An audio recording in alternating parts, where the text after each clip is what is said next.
going to go ahead and get started with the Joint Advisory Committee meeting. I'm going to request if there's other staff people on the call tonight who see folks in the waiting room, if you could please admit them for me so I can try and do one thing at once and hopefully do it well. So I want to welcome everyone here tonight. This is our first advisory committee meeting in some months and our first time ever doing this via a digital format. So I hope you'll forgive us for any glitches or strange things that happen. We're learning and we're working hard to figure out how to do these well and to create an interactive and welcoming environment. So I really hope that after the meeting, you'll give us some feedback about what we did right and maybe some things that we could do differently next time.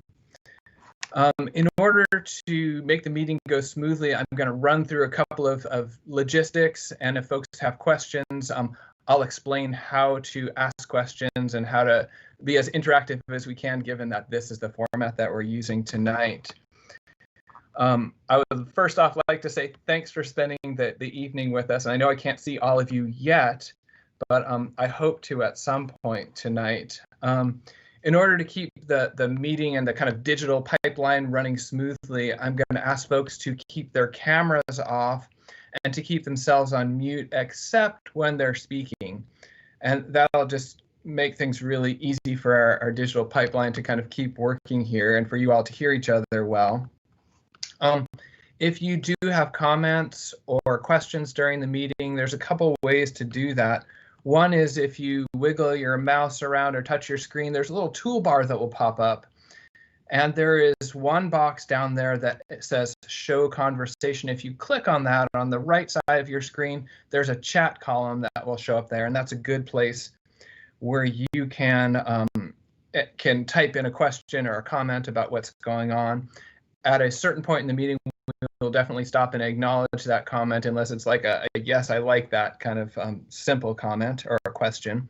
There is also a little hand there. If you click that hand button, it will show up on the moderator screen and we'll see that you want to speak or share something. So hang tight and we will call on you.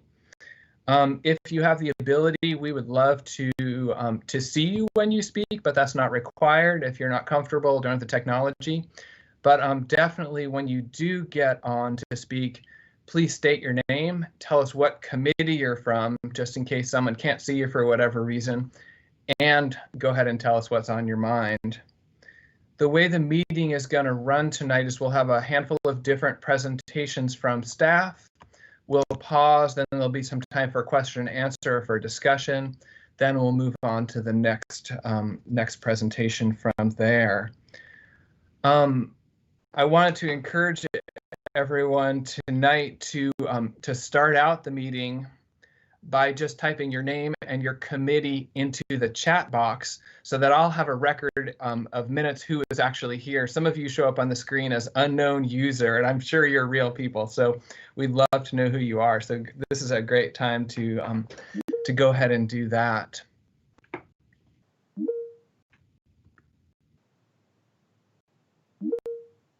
Oh, great. The names are coming in there, and I hope you all can see that.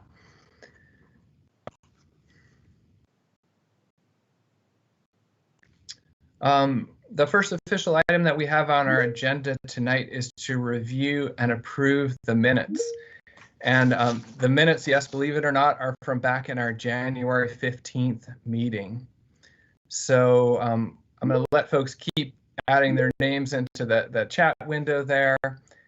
And I'm going to ask you, if you haven't taken a peek at the minutes from January, go ahead and take a look at them. And then in a minute or so, I will ask for any comments that you have about them, followed by someone, just like always, to approve and second them. And if I didn't say so, I'm Bruce Barbrash. I'm the Nature and Trails Manager for the Park District, and I'm often your MC for these meetings.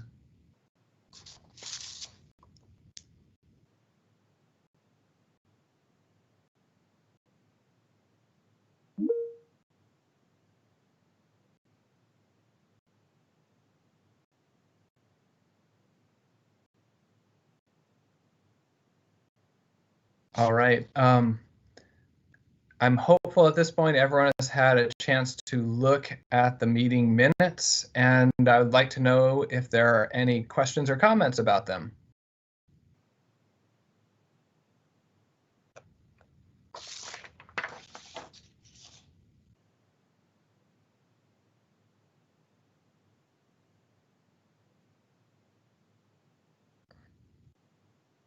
Bruce. Hi, welcome. Hi, this is Shoshana Landsberg, Program and Events Committee. I just wanted to get my name corrected, the spelling of my name in the minutes. There's 2 N's in Shoshana. Oh, that's easy to fix. Thank you. You're welcome. Thanks.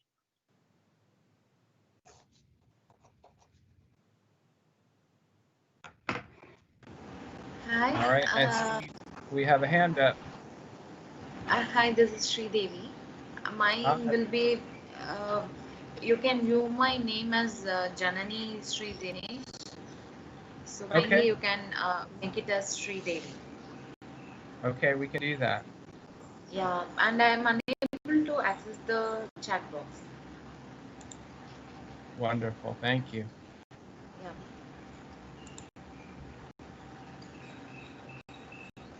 All right, would anyone like to make a motion to approve the minutes?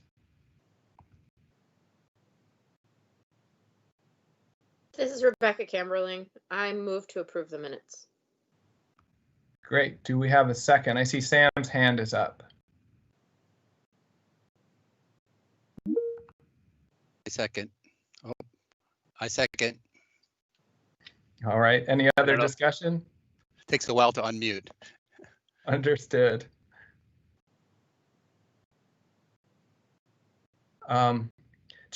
Usually I would say all in favor, but I don't think we can have all 30 of us or however many are on the line go at once. So is there anyone opposed to approving the minutes?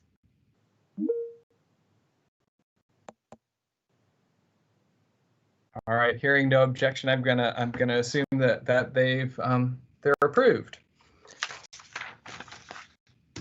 All right. Our next item on the agenda is State of the District. We're gonna give you a staff presentation about what's going on with our programs, with our budget, with our operations in various ways. And you'll hear from a couple of different staff members. And again, we'll answer questions along the way. If you have a question or a comment as we go, please do type that into the chat box there. And momentarily, I will have a presentation up on the screen for you.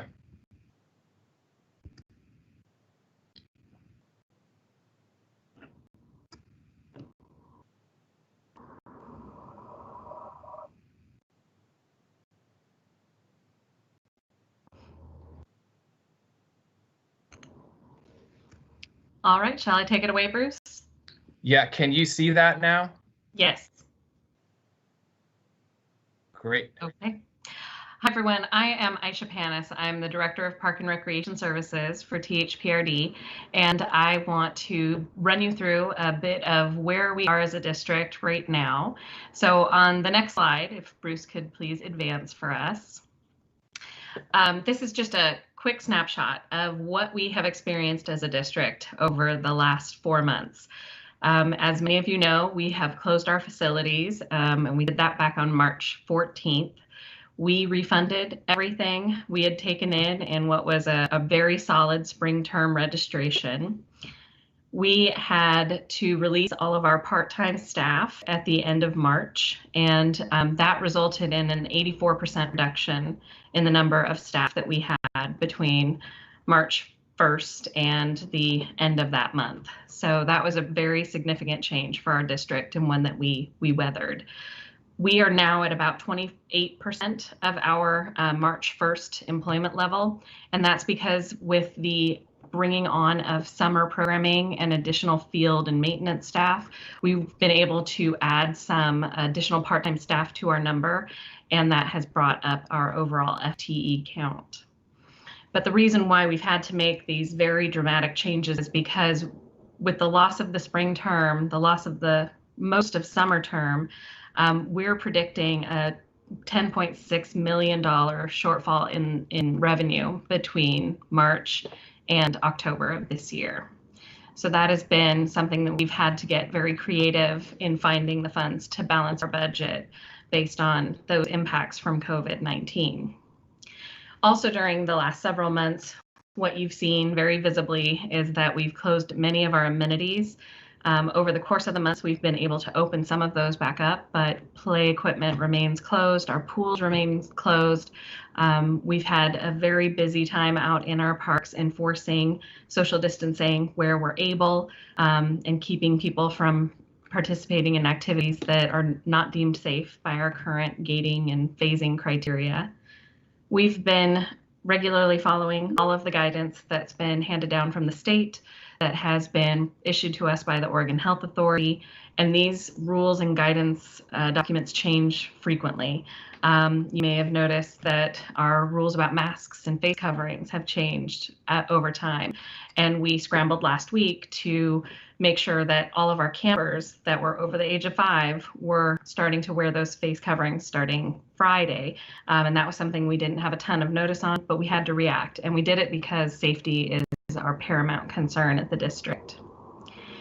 We've had to implement brand new training opportunities for our staff to make sure that we're following all of our cleaning protocols, all of our distancing protocols, and that we are doing everything consistent with the guidance we're receiving from health authorities.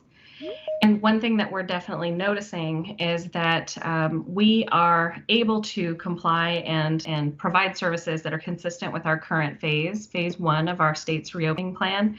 But that doesn't necessarily mean that there are people clamoring to come participate with us. We did do some outreach to a number of you as we were planning for our summer months and the summer camp program.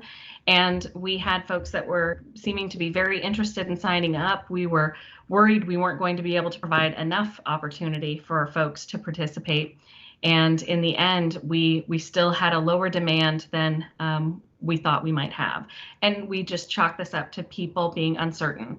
And we don't know what financial situations are. So we're looking forward to what we'll be able to provide in the future, knowing that there's still some uncertainty amongst our community and that we need to be prepared to deal with that and to address those concerns. Next slide, please.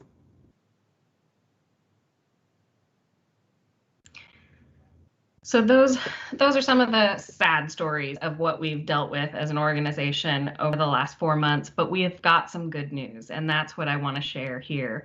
For at least the next few days, we are still celebrating July being Park and Recreation Month, and we have been able to deliver on some of those park and recreation activities. Not quite what we had planned for this summer, but we're still able to do some things with our like Rock the Block event, Chalk the Block event. We're still being able to deliver some of these activities this month and into next month. And so that is our attempt to celebrate what we are able to celebrate and bring fun out to folks. Where we have been able to invite folks to come participate with us has been in our summer camp program. And so I wanted to talk about the camp program, also our virtual recreation center, the mobile programming that we intend to roll out later this summer, our reopening plans for the different facilities, and then we have a couple of staff members that are going to talk about updates on our nature and trails work as well as maintenance. Next slide, thank you. So for our summer camps, we went into the planning for the summer camps knowing that providing safe, reliable childcare for our community was a very key concern. This was something that people rely on all throughout the summer, and that there was still a need and an interest for folks to participate in our programs. So we knew that we needed to start small, and in a traditional summer, we might serve over 13,000 children in a course of a 10-week long summer. We knew that that was not something we would likely be able to support, mainly because we chose to take all of our camps outside. We felt that that was the safest option, that we would be able to maintain more distance between our participants, and we've been following the guidance that says outside is a safer place for folks to be right now. So with the new model, we had to approach an entirely different way of providing camp services. And so we were able to do that, take our existing models, transform them into these outdoor only, to make sure that we're following all the guidance from the state and to utilize the existing facilities that we have. So with that, we were able to offer a number of summer camps this summer that are ongoing right now. Next slide, please. So our focus was on providing areas where folks had been very interested in participating in camps previously. And those areas have been traditionally our nature camps, our sports camps, and then just our general summer fun camps. And this time around, given the COVID-19 virus, we really had to focus on activities that could be done more as a skill development and less contact. And we also knew that we needed to keep the cost low, knowing that folks may have challenges in paying for camps that traditionally they may not have had. So those kind of informed our initial thoughts about summer camp planning. Next slide, please. So we did kick off our summer just after the July 4th holiday with camps at our Howard M. Turpinning Recreation Complex and at Mountain View Champions Park. And the following week, we were able to open additional half-day camps at Jenkins Estate at our Camp Rivendell location and also at Raleigh Park. So here are a few opportunities for children to play and learn out at our sites. Next slide. And this took a tremendous effort. As I said, we couldn't go back to the playbook for previous summers to pull off camps. We had to take a look at those playbooks and throw them out the window because we had to do things entirely differently. We had to teach youngsters about social distancing and what 6 foot looks like. And you can see holding the rope that was an attempt to do so. It took a ton of folks to help us deliver on this summer camp program this summer, and it was our camp staff, our program coordinators, our supervisors, maintenance staff, and the folks that are going around and keeping all of our restroom facilities clean so that everyone can be as safe as possible. And as I mentioned, our staffing increased dramatically to be able to provide the summer camps. We were able to bring back 135 part-time staff.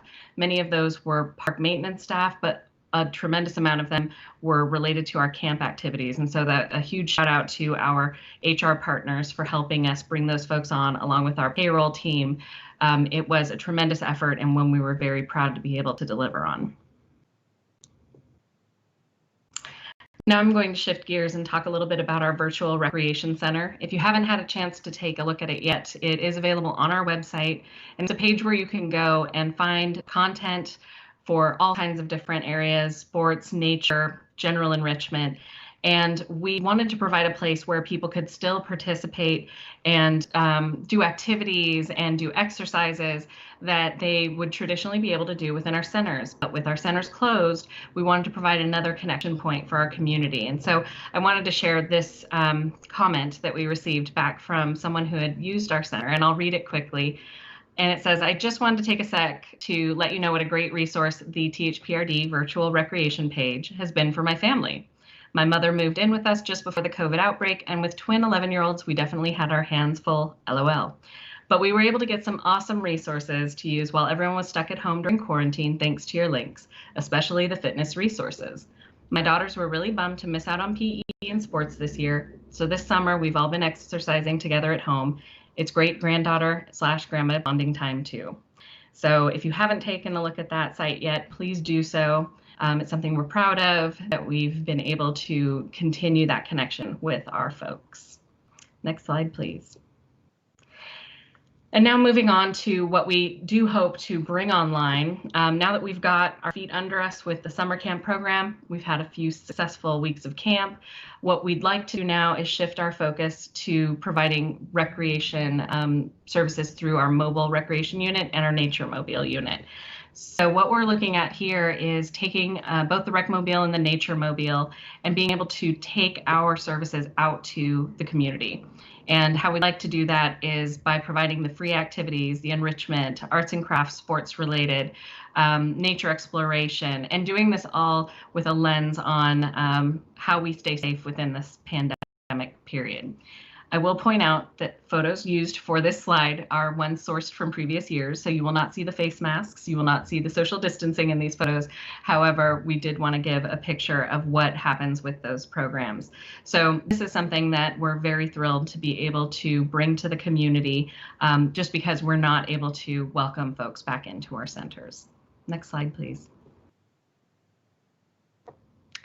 We're also taking a look at whether we can expand these programs in new ways.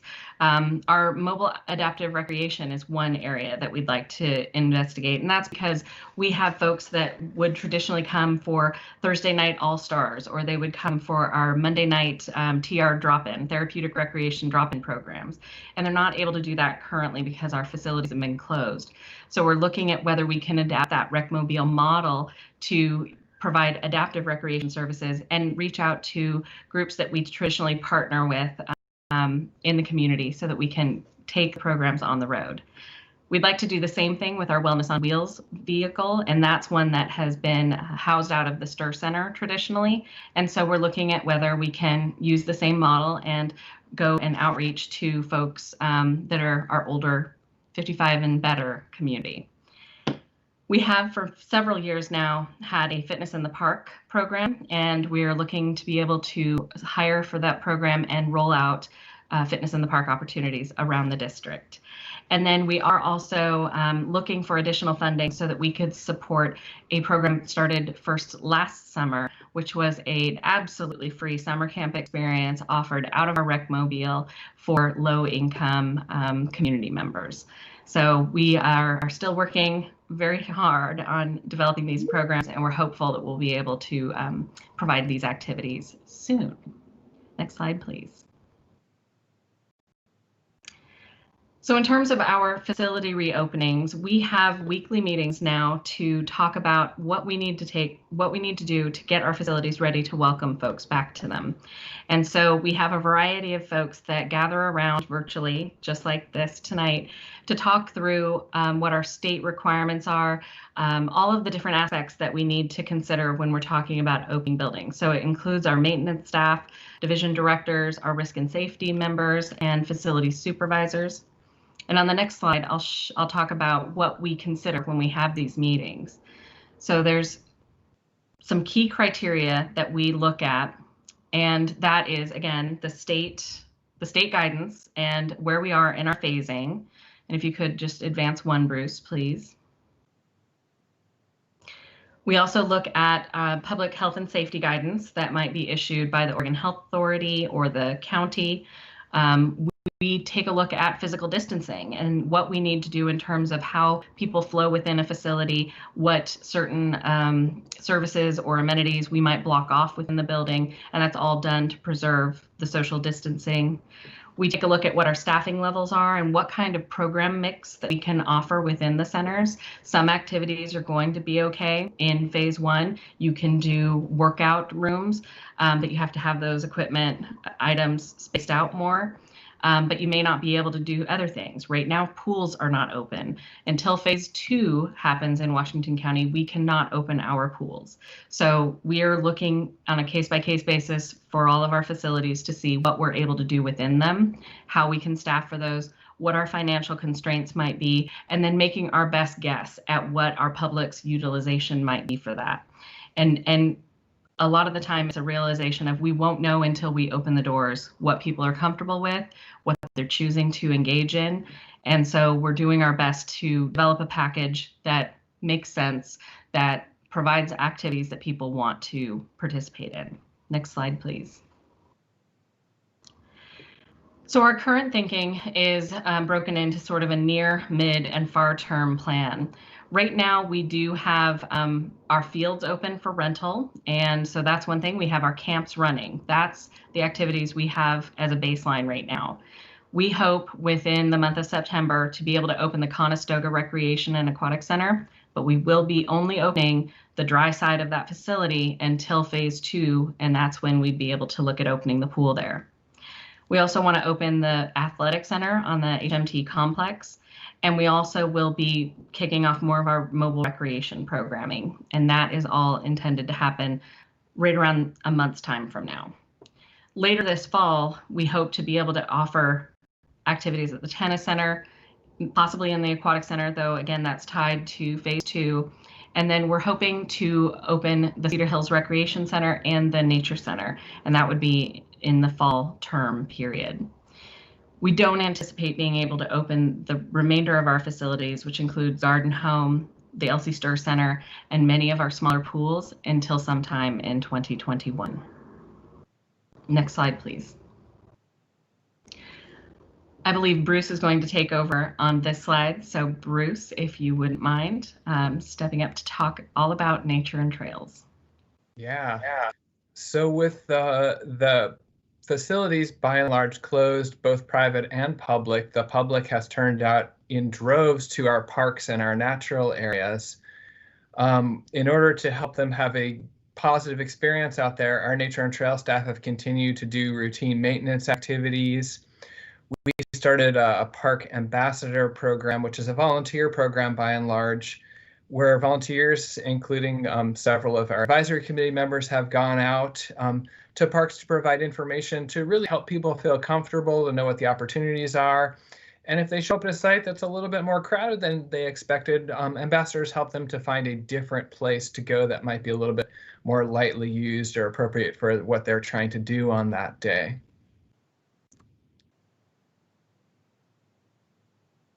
We've also been doing our best to help people with social distancing, and we've done that in a couple of different ways. And one way is at both of the nature parks, Tualatin Hills Nature Park, Cooper Mountain Nature Park, we've set up a series of one-way trails to help space people out so they cross each other's paths a little bit less often. We've also continued to update temporary trail rule signs, as you see, encourage people to spread out, to wear a mask.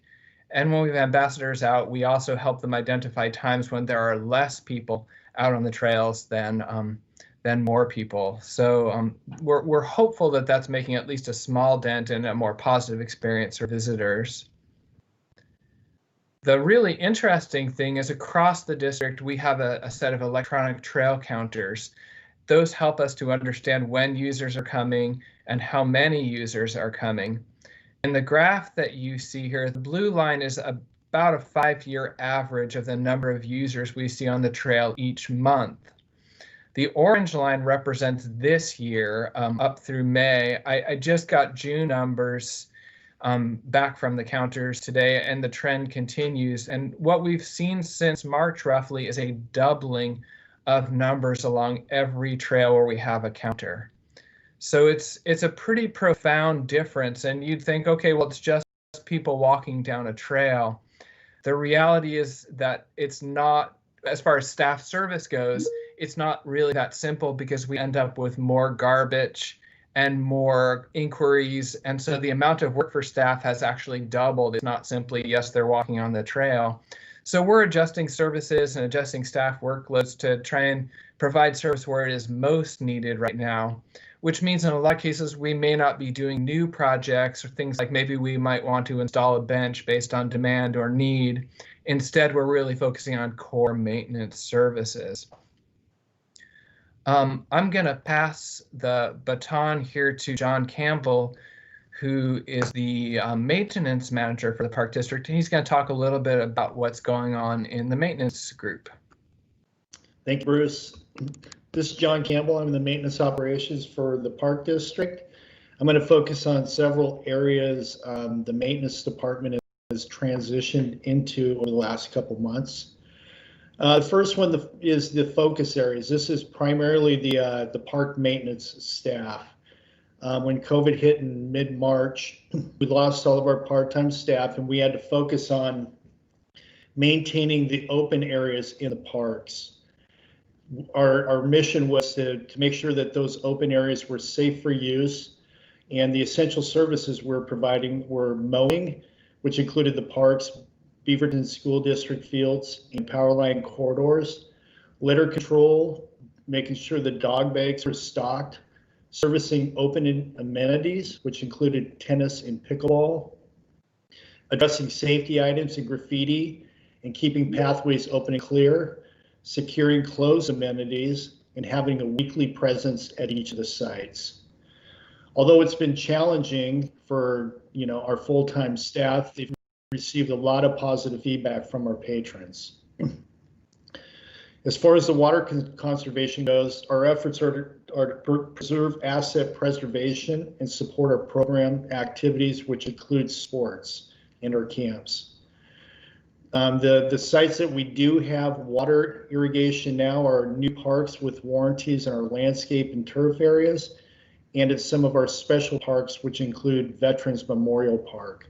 We have water on at community gardens and some of our program athletic fields. We only have a few sites now, which are HMT, Sunset Park, and we do also have possibly sites at PCC and power lines that may be coming on as well. In June, our facilities trade staff transitioned from doing interior projects, mainly painting projects at some of the closed facilities, and began working on no-cost, low-cost ADA transition plan projects. Over a course of about 2 months, they were able to complete 214 projects and install 136 new Braille signs. The ADA transition plan projects and signs will continue, but they will be a secondary priority as we transition into opening the new facilities. As far as reduced staffing levels, they've been reduced in the facilities, the aquatics, and the parks. I'm gonna touch really on the parks right now. We're running about 30% as normal. We do have 6 park coordinators. They're the frontline supervisors, and we do have 18 full-time park maintenance specialist positions. Currently, we have 3 vacancies, so we're running with 15 staff. Each staff are working alone because we can only put 1 person in a truck, and they're working on their normal weekly service schedules now. Traditionally, at this time, they would have 2 to 3 people working part-time staff with them. And at our sports complexes like HMT and PCC, we could have anywhere from 8 to 10 staff working there at one time. And right now, we don't have any. In June, however, we were able to bring on 10 part-time staff to help with additional support with the trash and the mowing, which has been a big help. This allowed our full-time staff to transition back into their weekly routes and to help get caught up in areas that have been deficient. I think that the staff are doing a tremendous job, and they've been working hard trying to keep up. Having most of the irrigation off across the district has certainly helped take the pressure off the mowing. As we prepare to open for the new facility, the facilities, the trade staff transition for the ADA transition plan, and they're now focusing on getting the facilities open. Their focus now is to perform critical tasks, which includes having contractors perform air quality tests before and after we do some of the main services, and which will be cleaning all of the air ducts, changing all of the air filters with a high quality MERV 13 filter, install new and additional hand sanitizers, install sneeze guards at all the main desks, ensure our HVAC equipment is running efficiently, address any needed or electrical needs, install social distancing stickers and signs, adjust coat hooks, lock out drinking fountain bubblers, and power wash the exterior of the facilities. We will bring back furloughed full-time building techs as the facilities start to open and getting them trained on our new cleaning and disinfecting procedures. As far as the health and safety cleaning, we have 5 full-time buildings and 1 full-time aquatic coordinator leading this program. Right now, their focus is cleaning and disinfecting occupied facilities and camp restrooms daily. The occupied facilities include the Fano Creek Service Center, HMT Admin, the HMT Maintenance Shop, the Schlotman House, and the LC Stewart Center. Each of those sites are cleaned 2 times daily, and the high-touch areas are disinfected 4 times a day. The restroom support for the camps, there's 4 locations at HMT, and there's also Mountain View Champions Park and Camp Rivendell Park. Those are cleaned and disinfected twice daily, and we have a half-day camp at Raleigh Park, and that is cleaned and disinfected 1 time per day. And that all is done with 5 full-time staff each day. And that's my presentation. All right, well, hang close, John, because we may have some questions. I did notice there's a few in the chat, so I'll answer the first couple of ones. Laura, hello, Laura, asked a question about how many children were served in the program, in our camp program this summer. As I mentioned, we have been able to provide over 13,000 children in a summer with camp activities. This summer, with the camps at the 4 different locations, we provided 3,700 spots over the course of the 10-week summer. And we did not quite hit that number. We still have some availability in some camps. It was very interesting to see which types of camps people signed up for. Our nature camps and our sports camps were definitely high interest camps. So we did do some shifting and some moving around so that we could provide a little bit more of those specialty camps where we saw that there was demand.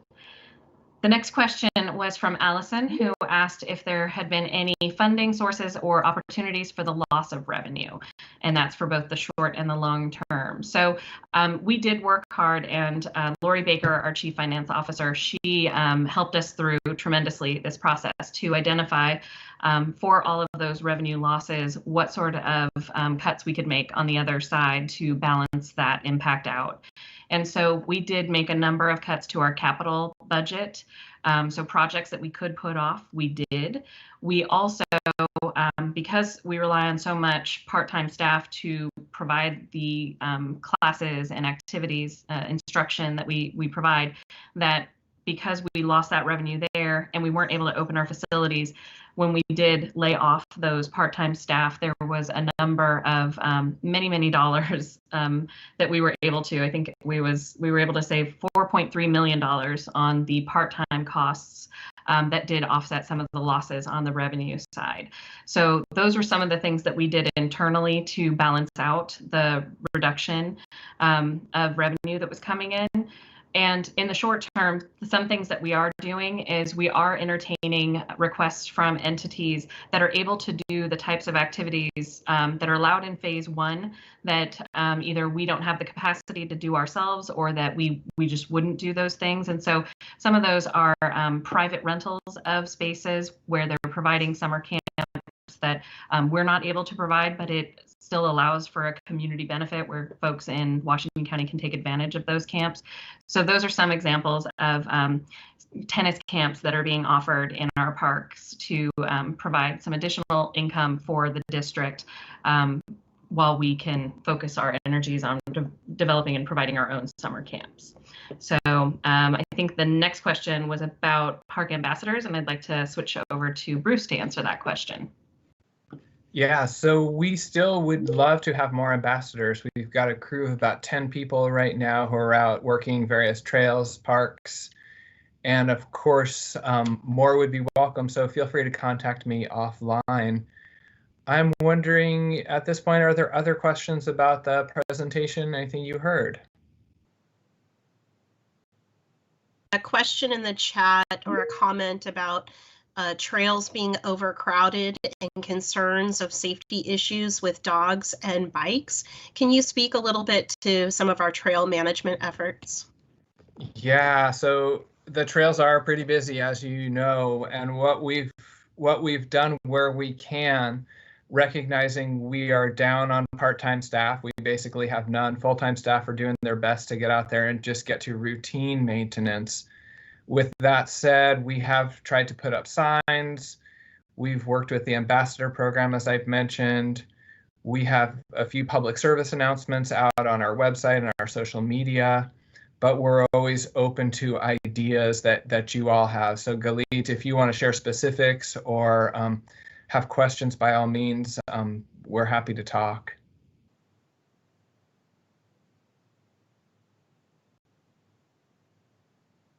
Great. And there's a question in the chat about can the advisory committee members have access to this presentation? And absolutely, we can send it out after this meeting. Great. Great. Thank you. If there aren't any other questions, I want you to feel brave about asking them, but if there aren't, then we'll move on to our next agenda item. Oh, a hand just went up. It looks like Sri Devi, go ahead. Yeah. I have a doubt related to the summer camp programs. So, are the prices remaining the same for the summer camps and the summer activities? Because is there any changes, whether any increase or decrease in the charges for the course? Sure, I'll answer that. This is Aisha.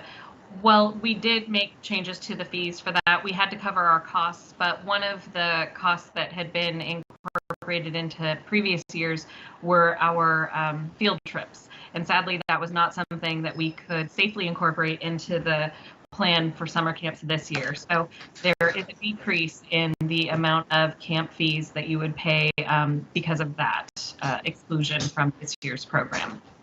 Thank you. That's good. Okay, great. I'm going to go ahead and turn the floor over. Actually, let me cue this up. So our next topic is a fairly serious one and an important one. I know there's been a lot of questions in the community about how the Park District is responding to systemic racism, and we're going to hear from one of our board members and from our Director of Communications about that. So I'm going to turn it over to Ashley Hartmeyer-Prigg. Thank you, Bruce. Good evening, everyone. Oh, okay. You can hear me, right? Well. Yep, you're looking good, sounding good. Okay, great. All right, well, good evening. Thank you all for being here with us this evening. This has been a really challenging time. We just heard the state of the district, and we were facing a situation that we would have not imagined a year ago. So I want to thank you for your support of the district. Now more than ever, I think it's critical that we listen to all voices in our community and work together to think about how we want to rebuild the district and what we want to look like on the other side of the pandemic. On top of mind for the board of directors is thinking about our role and how we can play a more active part in dismantling systemic racism.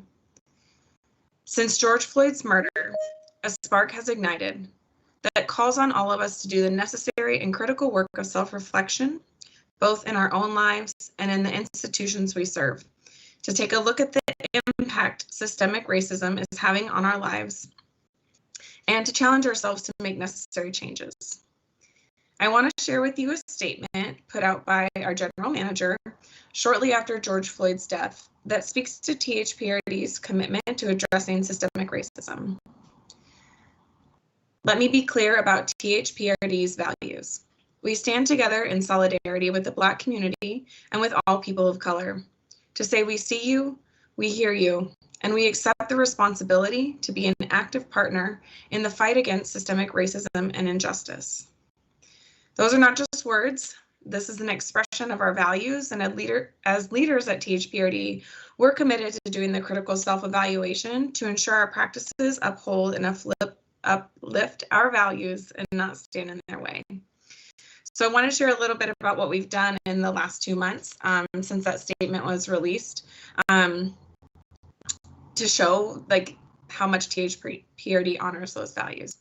So we launched Message Gardens, and this fall we will welcome our first Talking Walls, and Lulu Ballesteros will join us in a minute to share with you what we are doing to create space for people to share their views in a positive and uplifting way. We've taken a critical look at our hiring processes. While the pandemic has taken a significant toll on our staffing numbers, we're putting new practices in place in our hiring process to ensure that as we are able to hire again, we're prioritizing our goals around diversity, equity, inclusion, and access to make sure our workforce appropriately reflects the community we serve. We're prioritizing critical services for the underserved. We know the closure of our facilities has been really hard for people. We also know that with pressures on families from the pandemic and the associated economic downturn, people need services now more than ever. That's why we are prioritizing working to secure grant funding to bring back free mobile recreation programming. We will work with community partners to ensure access to these critical programs for underrepresented populations. We're supporting our staff voices. Our employees have also launched a new equity committee known as the Welcoming and Inclusive Committee that will focus on employee-led strategies to support BIPOC, which is Black, Indigenous people of color, and LGBTQIA staff at the district. I want to encourage you to reach out to any of us on the board to share your ideas related to equity and inclusion. We're all ears. This is a big topic for us. It's really important to all of your board members. This will be an area of continued learning, focus, and commitment for us as an organization. And with that, I'd like to invite Lulu to share with us a bit about the Message Garden and Talking Walls work that the district has underway. Thank you.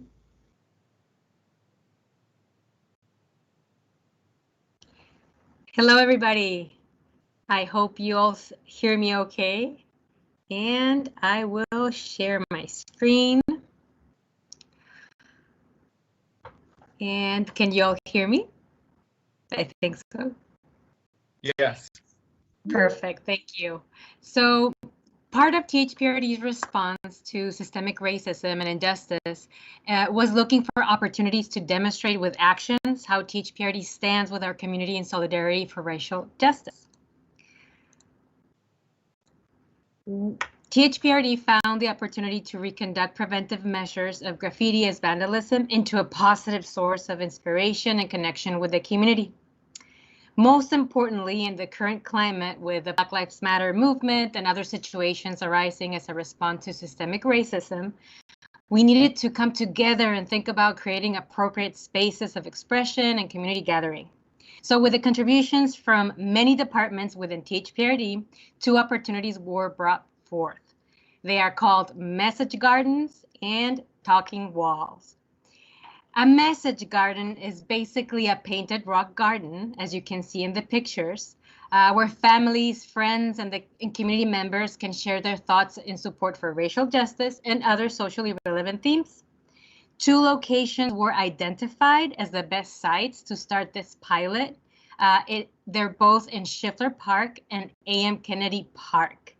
We kicked off on July 1st with the participation of the City of Beaverton's Diversity Advisory Board and other community members that were at the park.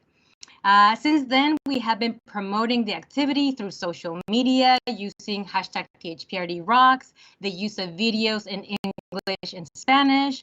And as Aisha commented, all of this is also in THPRD's virtual rec center. The next steps are inviting all of you and in general small groups of families, co-workers, friends to participate in small paint rock parties. So if this is something that you're interested, please reach out. We have several community-based organizations that have been sharing the activity on social media and that will also participate in small groups. Of course, the City of Beaverton, through their cultural inclusion program, has been a great partner in supporting us, and you will see Park Patrol while they're doing their community engagement. They're providing cards to the public so they can all participate. Our second project focusing on this subject is our Talking Walls. So as we know, public art promotes community pride, visual interest. So THPRD has several ideal spaces where we have murals with messages of solidarity and support.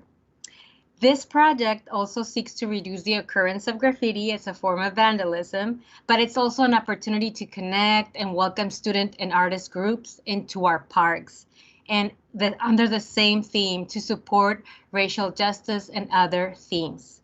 2 ideal spaces were selected for this specific project, and that's Sunset Park and Greenway Park. What are our next steps with the Talking Walls? Well, we kicked off the project with initial conversations with the Black Student Union from Sunset High School. They are highly motivated and have great contacts with BIPOC artists that will support the students in creating their talking wall. They have to do a proposal, they have to create the mural. So we have great partners.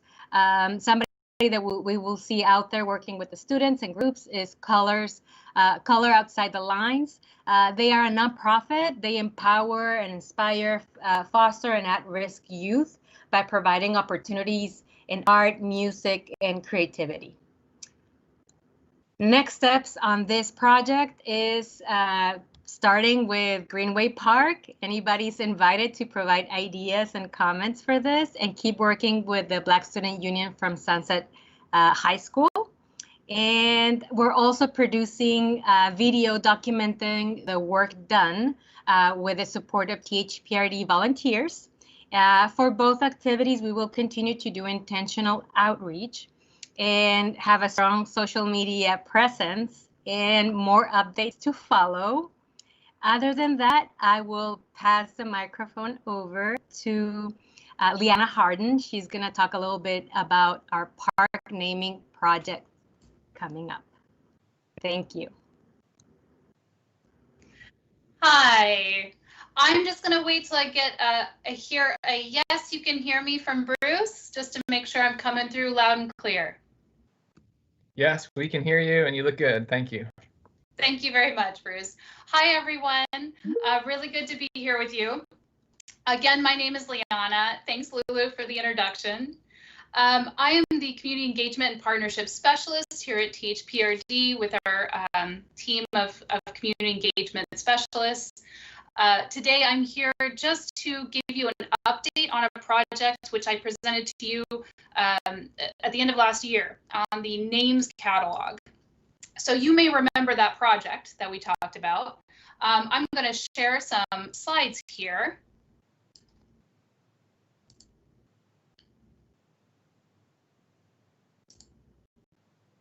All right.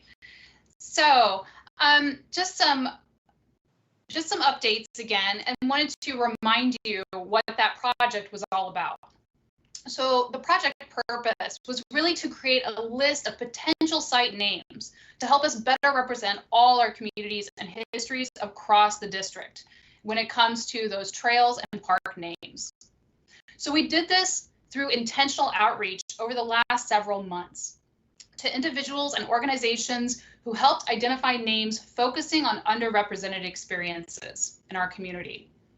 We did this engagement through in-depth conversations and discussions, interviews, and we also worked with historic and photographic collections. In this process, the intent was really to honor and value the diverse experiences and identities of everyone within our community. And one of the ways that we did that was we made this an emergent process. So we ensured that any name that was put on that list, that it wasn't identified by us specifically, but that it emerged from within the community that holds that identity. That was really important.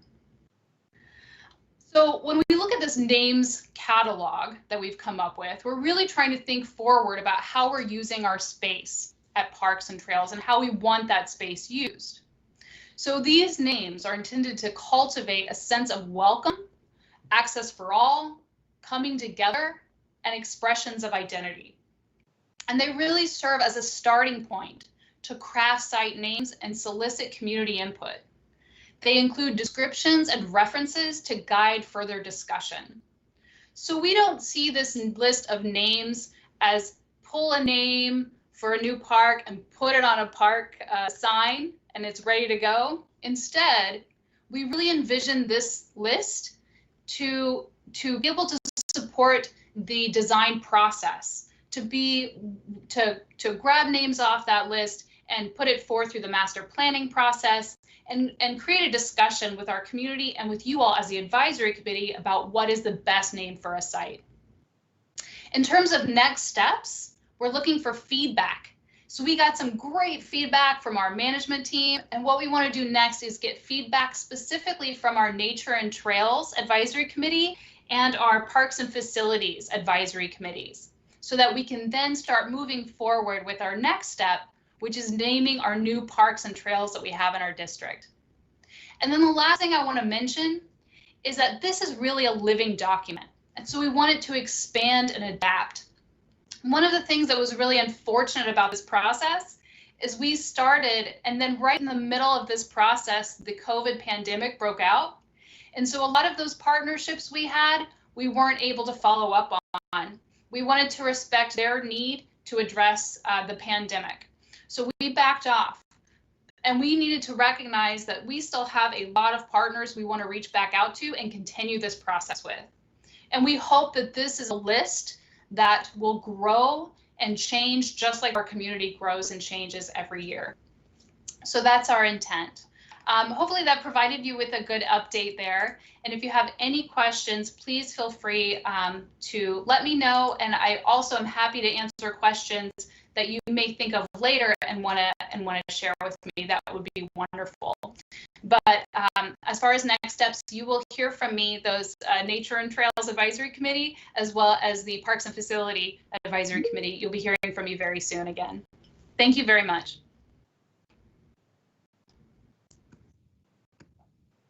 All right, looks like there's a question for you, Liana, about the naming process and looking at existing names to ensure that they're not insensitive.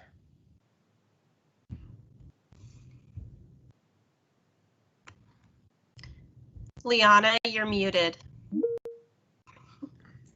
Thank you, Holly. That's a wonderful question, and I really appreciate that you brought it up. So what we've decided to do right now is to focus on those parks and trails that have no names yet and make sure to get those named and continue to do that as we move forward. And then we've also talked about how we want to handle moving forward with existing names, but we will have to look at that as a longer process. Great. We've allowed time for other questions or input at this point. Are there thoughts from the advisory committee members who haven't spoken up yet or would prefer to do so verbally versus in the chat?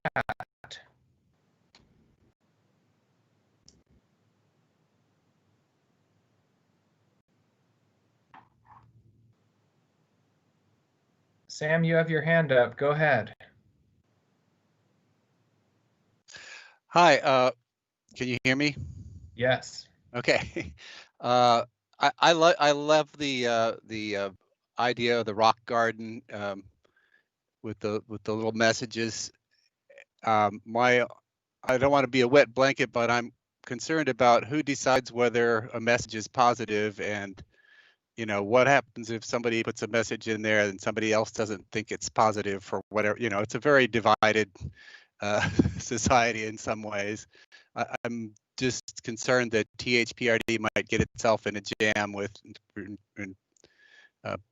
just sort of opening up a place for people to put messages in a place. Have you thought about that, or?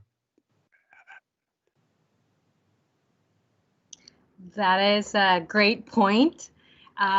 So far, since we opened up those gardens, we've received a lot of support from maintenance and from other people from my team, communications, and we're just keeping an eye on the garden because that's a possibility. Right. Or for it to be maybe kiddos come in and they play with the rocks, the wrong message is put out there. There are many things that could be up in the air as things are right now. But so far, they've been only messages of hope, positivity, Black Lives Matter, in many other languages. That's the other interesting thing that we've seen. So far, it's been all okay and acceptable. There's no hate speech. There's nothing that should be taken away. But it's a really important point to keep in mind. So we're checking. That's why we only have 2, and we want them to be a pilot program to just keep an eye and see how they evolve. Well, it's really encouraging that it's going so well so far, because everything is really tense. It seems like in generally right now in our society, and so it's nice to see people really going out of their way to be hopeful and positive. So I think that's great. So. Sam, I wanted to jump on if I could and just thank you for the question. I thought it was a real testament to THPRD leadership. We took a leap of faith to say that we have a responsibility as stewards of publicly owned land to provide an opportunity for people to express themselves. And, you know, it was a real intentional partnership with Park Patrol to make sure that we were citing these at parks where we had seen some graffiti and vandalism. There's a real thought to, if you can encourage art, if you can encourage positive expression, that there's an incentive there to see vandalism and graffiti go down. And we're definitely seeing the positive ramifications of that. So people seem to have an ownership in these message gardens. The rocks are growing every day.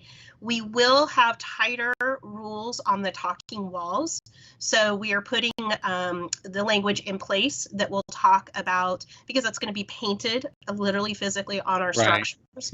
So there will be really tight rules that we work with our partners on what will be allowed to be painted on the property, and then what will we do if certain things happen in terms of graffiti and vandalism. So much tighter process there. Yeah, well, that's really great. I'm going to make a point to get out to those two parks and take a look at how it's going. It sounds like a really fun thing, and I know it's been shown in the past that graffiti and vandalism is reduced if you can give people an outlet, a more artistic outlet. So, okay, that's all I had. Thanks. Thank you, Sam. Liana, there's a question that's come up from Wendy, and I'm wondering if you might be able to talk about the inclusion of Indigenous peoples and in the naming process. I'd be happy to. Thanks for the question, Wendy. Excellent question. So we did work for this particular phase of the project. We did work with Tribes of the Grand Ronde. That was a really great experience. We did add a lot of the names to the list from that work and those discussions. We also plan to keep moving forward with that work, and I'm hoping that we, again, as we grow and expand this list, that there'll be other partners that will reach out to continue to do that. And when it comes to this question, and also when we talk about land acknowledgement. So we hope to have more updates about that as we move forward.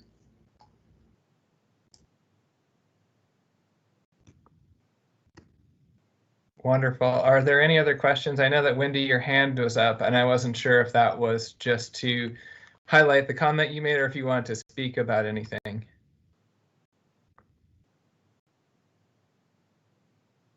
Hi, Bruce. Yes, I had one other item that I wanted to speak to, and first of all, thank you, Liana, very much for that. One of the things that I wanted to share is that I am so appreciative as a board member that this has been totally unexpected, unknown. We had no idea where we were going to go. We still have some real challenges ahead of us, but I wanted to thank staff specifically and our advisory committee members also specifically, because in this time when some folks have not taken the high road, and we've had to address people who are upset, fearful, anxious, angry. Inevitably, the people from the district, whether it's volunteers or whether it's staff, you have taken the high road, and I want to thank you. I wanted to call that out and thank you specifically for that, because this has been tough, and I know that people have been yelled at. I know that people have been, it has not been pleasant. So thank you so very much for what you're doing. I can't imagine how exhausted, especially staff must be. I'm so appreciative to be a part of this organization, because this is a quality class act, and thank you. So take care. Thank you, Wendy. That's very kind of you. Are there any other questions about anything we've talked about so far, including the last piece about our approach to systemic racism and injustice? All right, hearing none, I'm going to take a brief transition moment here and request that anyone who has popped into the meeting recently, I would really appreciate if you could sign in the chat, say what your name and what committee you're on, because some of you have shown up and you appear as unknown user, so we'd love to know who you are. And it looks like a question just came in the chat from Laura about our financial situation. I'm wondering if Lori Baker, our Director of Finance, or if Aisha Panis would like to answer this question.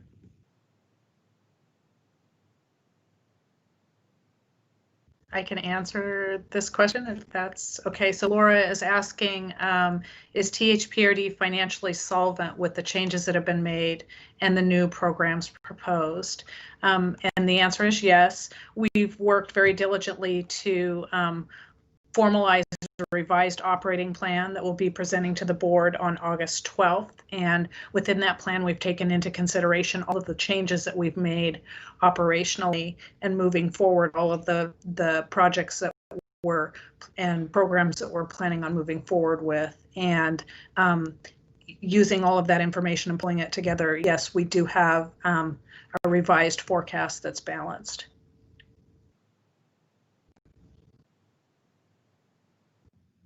Bruce, if I could add as well, this is Doug Menke, General Manager for the Park District. You know, I think the quality of our staff speaks to the relationship that we've had in going through this process. Our board of directors have been phenomenally supportive. Many of you have reached out in care for staffing. It has been a difficult transition, obviously having lost a great deal of quality staff as well along the way here, but we are absolutely focused on rebuilding and uniquely rebuilding in the best way we can in terms of representing our community.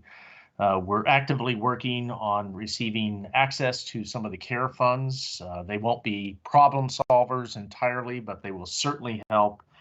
And specifically, the County Commission has been working on an area for mental health, community psyche, as the program fund area is called, and we're working on funding mechanisms by which to free that money up, and it really could be a unique opportunity in front of us for the next 3 or 4 months to safely, with proper protocols, getting out into the community and providing program opportunities that are touch points for our community, because we recognize the gap that is there, and that our community, though active in our park sites, that interaction for all of us, the mental health, that social lack that's occurring for all of us in our normal everyday activity. This is our opportunity, and selfishly, I will say as well that for our staff, we're really anxious for this opportunity. We envision an opportunity here that allows us to do what we have always done for the community, and that is deliver quality programs. So we're focused on the future, as you've heard from all the staff. We really have amazing staff, and this time has not been idle by any means. We're working hard at repositioning ourselves and pivoting, sometimes weekly.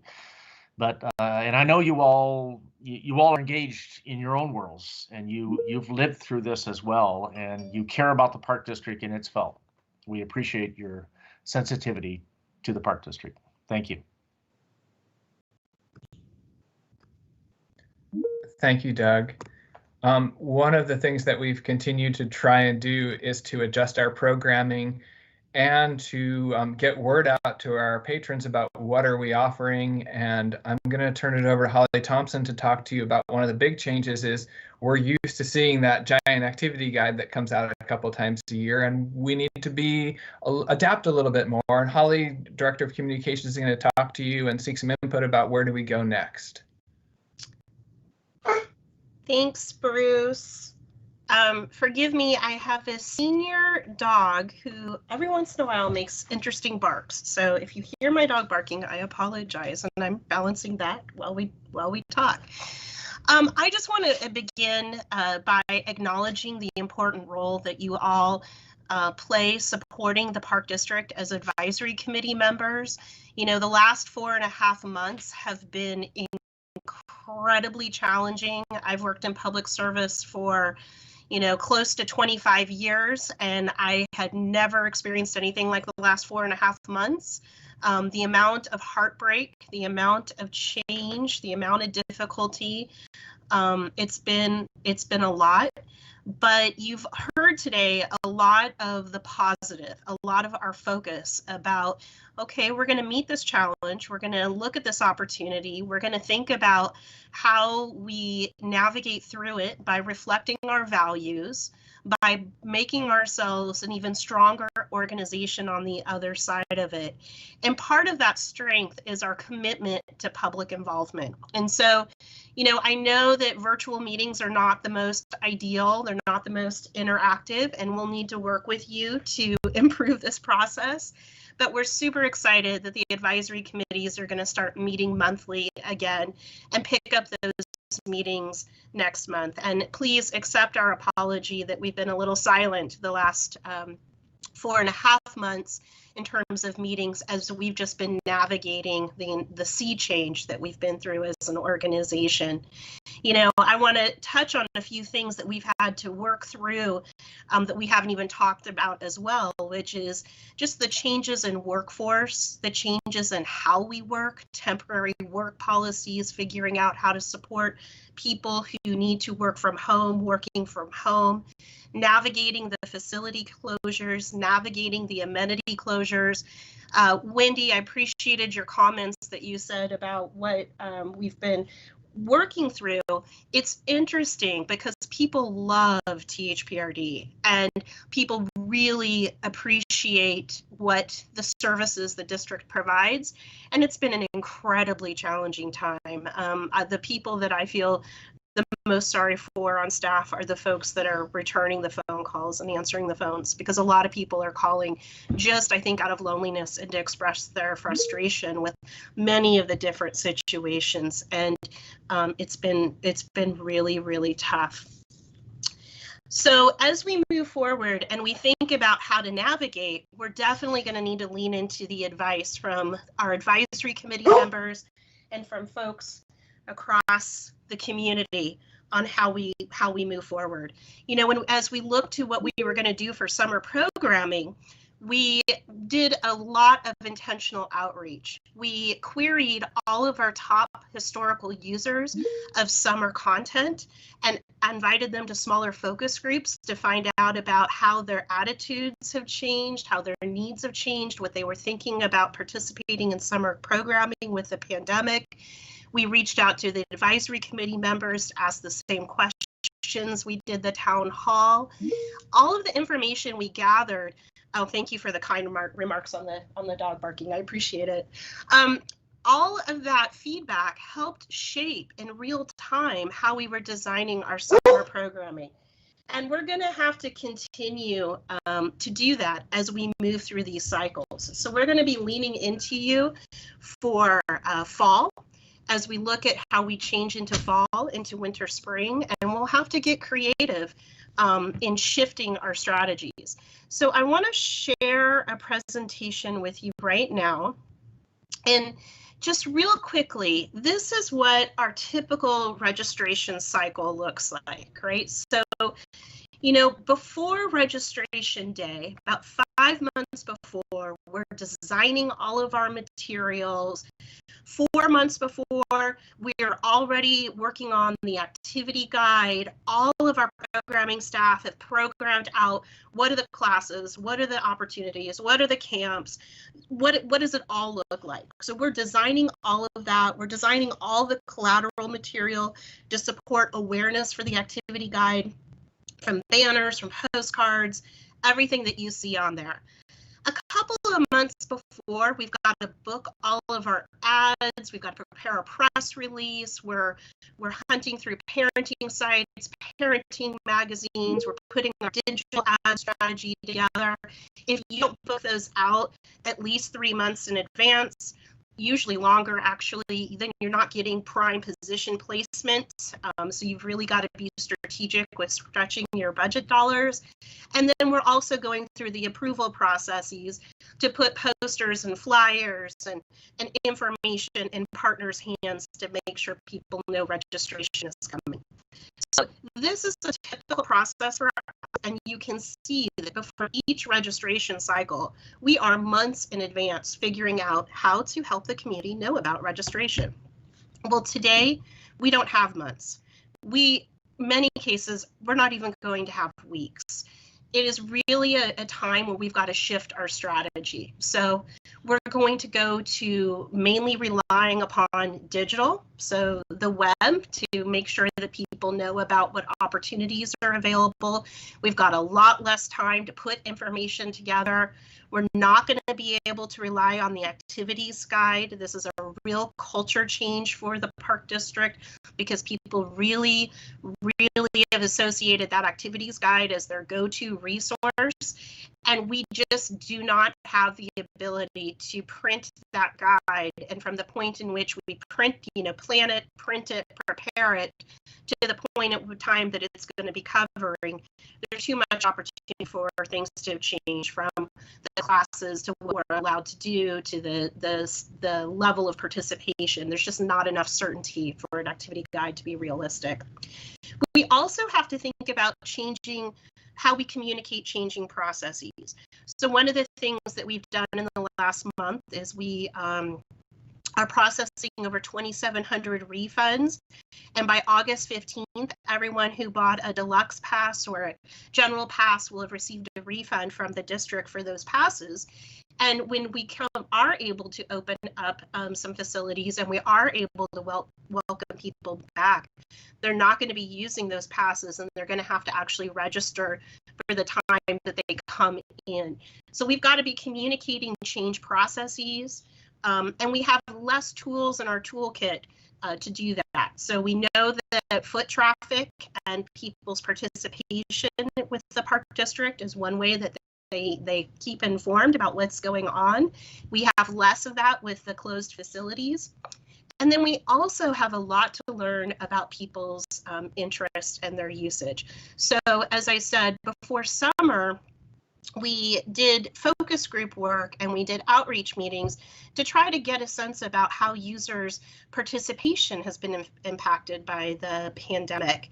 And now, we're going to have to go through that same exercise and really calibrate on much shorter cycles the offerings that we're allowed to do from a health and safety perspective, and how the offerings that we're doing meet the public demand, because we've never been through a scenario like this with this level of public demand. So with that, I know I threw a lot at you, but my intent was to more introduce the topic of what we're wrestling with from a communications and marketing perspective, to explain that we're definitely looking at a more digital strategy and pushing folks to really understand availability through the website, that we're going to have to be communicating change processes, that we're going to have to be communicating. And I think, honestly, this is hard for the district. I think the district has done such an amazing job not meeting expectations, but excelling at expectations. And one of the things we're going to spend a lot of time communicating is, why is it going to take so long for some facilities to come back? Why aren't we going to be allowed to do all the things that we used to do the way that we used to do it? And walking people through the changes that we have to adapt to because of the pandemic. And I also just want to highlight that, as we're navigating all of this, I really want to thank Ashley for her words about our values and about how we're really taking a critical look at systemic racism. And systemic racism is just that, right? It's built into an institution's practices, and you don't necessarily, see the intent isn't to be racist, but the impact of those actions have an unintentional impact of racism. And this has been a life-changing time for all of us. And every day at THPRD, there are critical conversations happening as we think about navigating these change processes, as we think about changing our policies. We're really taking an equity lens and thinking about the impact of our decision-making as we're going through that. So I really look forward to working with the advisory committees. If you have any thoughts about, how we can improve our communications. If you have thoughts about organizations that you follow that you think are doing a great job communicating, if you have thoughts about, wow, I wish things were done a little differently from a digital marketing standpoint, please reach out to me. I would love to hear your thoughts. And I also want to make myself available and members of the communications department available. We'll be coming to advisory committee meetings in August and September and want to get your input. And we'll be asking for your help as we lead more focus groups when we get ready to start building registration processes and getting your input on that as well. So I'm happy to take any questions y'all might have on communications and marketing.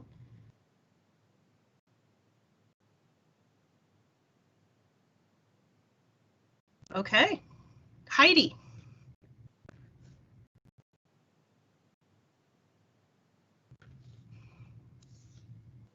I'm in two different lands, my phone and my computer. Can you hear me? Yes. Yes, okay. I want to commend the district for taking the really bold action to rethink the activities guide. I know it's beloved. It is expensive for us to produce, and our district is really in a time of reflection of how do we utilize our funds best. Having working for an institution, a very large institution that had a catalog that went out to thousands of homes, I know that there's going to be growing pains as we make changes in that process. So I think if we can have the support of our volunteers in the community and others to understand the reasons for this change, that's really very important and critical. Change is difficult, but guess what? It leads to many other great things. So thank you for taking that leap. It's a very important one. So thank you. Thanks, Heidi. And thank you for making the plug about the help in communicating it. It's really important that everyone who's associated with THPRD, including our advisory committee members, that we're keeping you informed about these changes so you can help answer those questions that you're getting from the public as well about them. And just to be clear, we're looking at no activity guide for the fall and for winter, spring. Tentatively, we're still planning on it for next summer, but that's just what's in the cards right now. I do see a question in the chat about, are we going to send out a flyer notifying folks about the virtual activity guide? We did reserve in some of our budget planning money to be able to send postcard mailers throughout the district. So we will do that. And again, part of that will be communicating those process changes because people are used to getting a guide that tells them what plans look like for 3, 4, 5 months.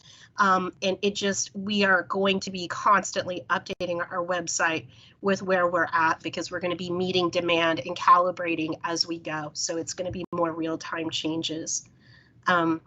Sam, you have your hand up. Hi, I had this question in the chat, but visioning. I was curious about the status of I was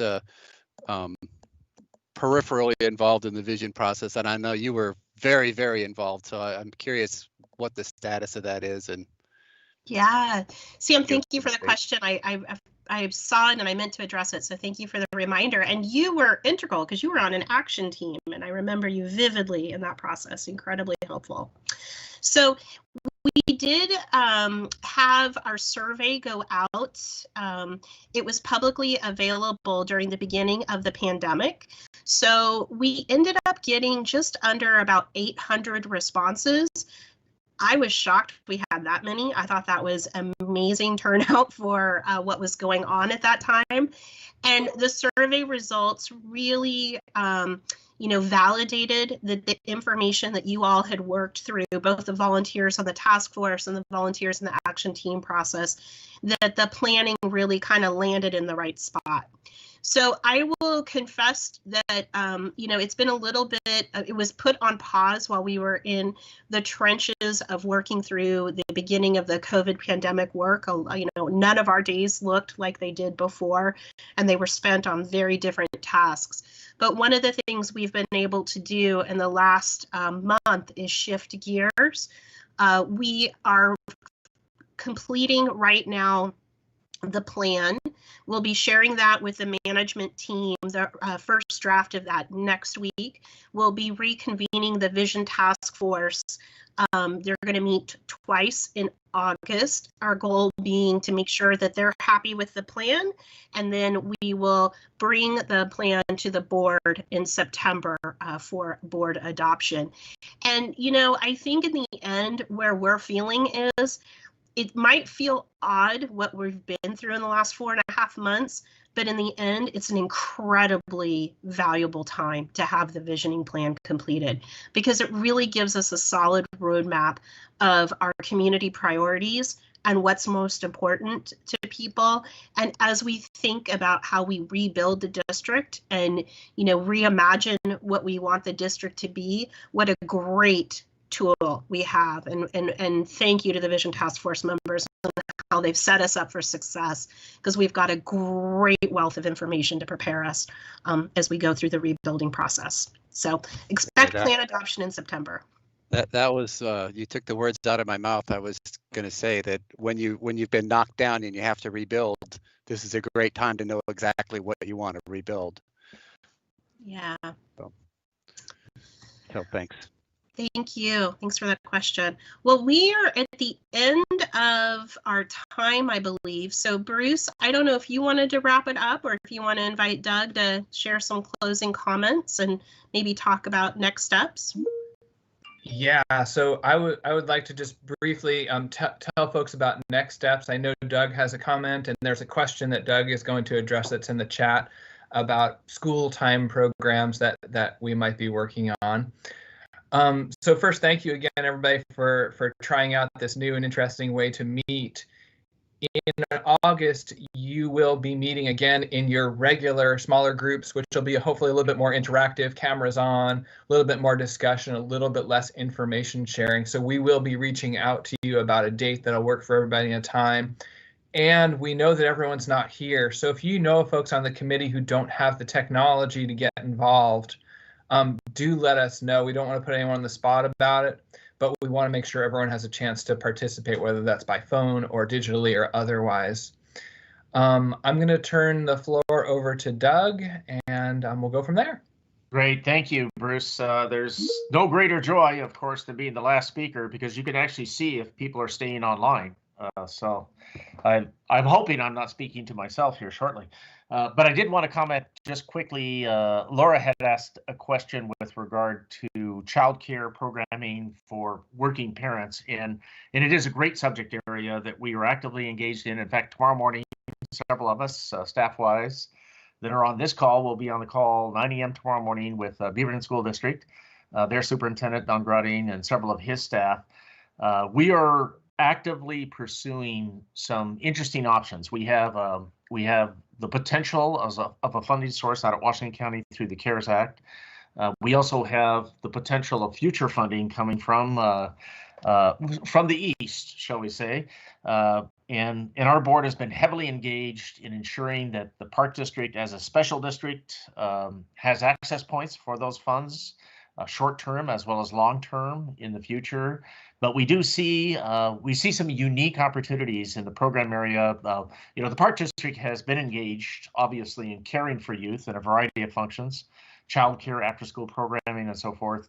But we really do see a short-term critical need, as it were, because of the virus and the space requirements needed.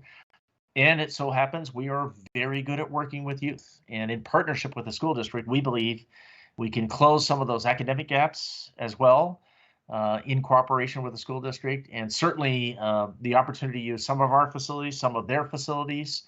We really do. We're hopeful that we can pull this together, and we've always appreciated the community support in ensuring that parks and our facilities are trusted spaces. The school district as well. The school sites are beloved. And with cooperation from our board turning us loose to go after this, we're hoping to have good results.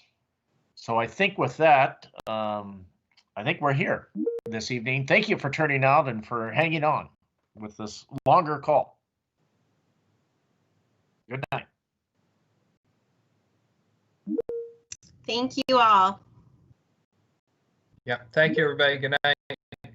Thank you.